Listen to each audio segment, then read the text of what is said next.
When I graduated, I took a job in Baltimore with a steamship agency and brokerage, and loved it.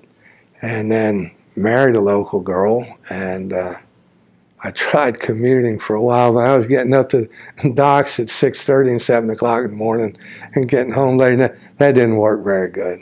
So I came down here and went to work in a trucking company, and then was in the insurance business, and then went with the Talbot Bank. Bill Brogan was the chairman, and we hired Sheldon Blades, who had been with Maryland National, and Sheldon we hired as president.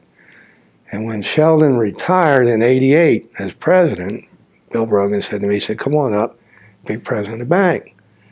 I said, "Bill, I don't know anything about banking." He said, "Well, I'll make two of us, so come on up." I said, "No, I can't do that." So he kept bugging me, and after about 6 months, I said, "I'll tell you what, you have a board meeting without me present, and you make the proposal, and if you can tell me that every board member was in support of it, I'll do it. If there's any one board member that is not in support, I'm not going to do it." Well, I don't know whether he lied to me or not, but he told me that they were.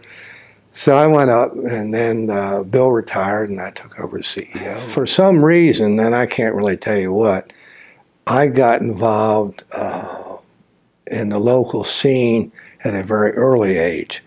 I was president of the hospital board when I was 35 or 6, and most of the people on the board were 60 and over like that. And so I was also president of the United Fund, and we had a fund called the Linthicum Fund, which was a bequest given to the United Fund probably in the early 70s, late 60s.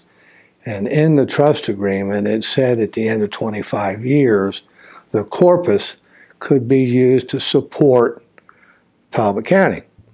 So as the time ran out, a couple of us were trying to figure out what we were going to do with this $230,000.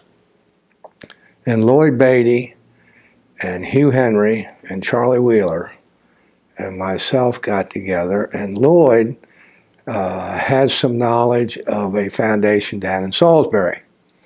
And he said, "You know, we ought to think about starting a foundation here in the Mid-Shore." And so we got together and started talking about it and decided to do the 5-county area and started with this $230,000 seed money. If you go back, the United Fund was started in 1957.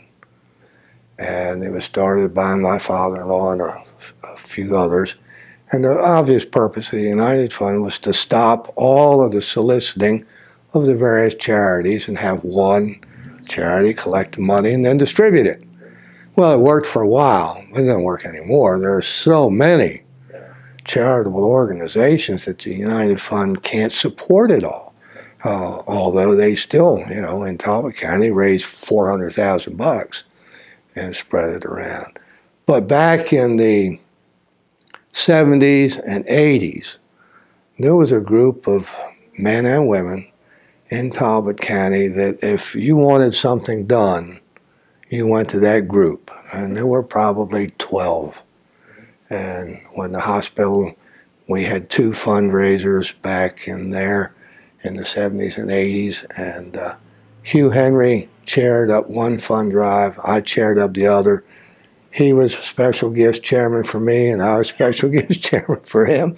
And, you know, it wasn't a question of, do you want to help? It was a question of, you owe me, so you're going to help me now. And for, you know, 15 or 20 years, those types of things were handled by those people. They're gone. And there are not replacements. The people that move into this community today, for the most part, are second homes or retired, and frankly don't have the history of the community and don't want to get involved.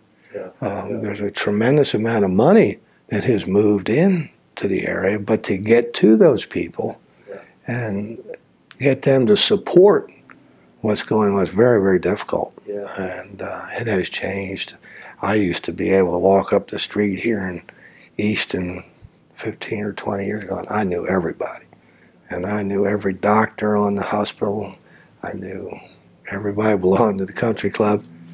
Not today. I may know 30% of the people. So things are different. I think last year we gave over $2.3 million in grants.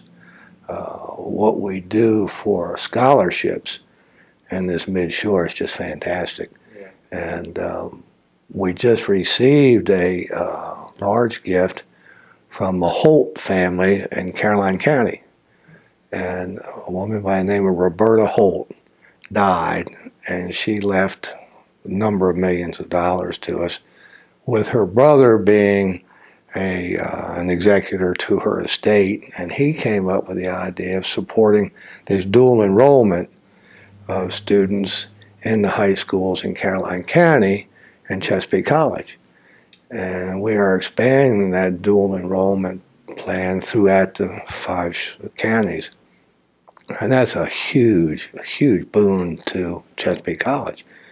And you know, the enrollment in Chesapeake College is sort of leveled off a little bit, but with this scholarship help, it should be a fantastic thing for them. Well, and that's the whole purpose of the foundation, is to have a board that is representative, as ours is, of the Mid-Shore, and people can watch and see the turnover on the board and see that it's not a self-perpetuating board that's going to be run by a few people, and that rather than say in my will that I'm a big supporter of the hospital, should I leave my money to the hospital or should I leave it to the Mid-Shore Community Foundation, thinking that they will support the hospital? Well, it seems to me the Mid-Shore Community Foundation is the answer, because you don't know what will happen at the hospital.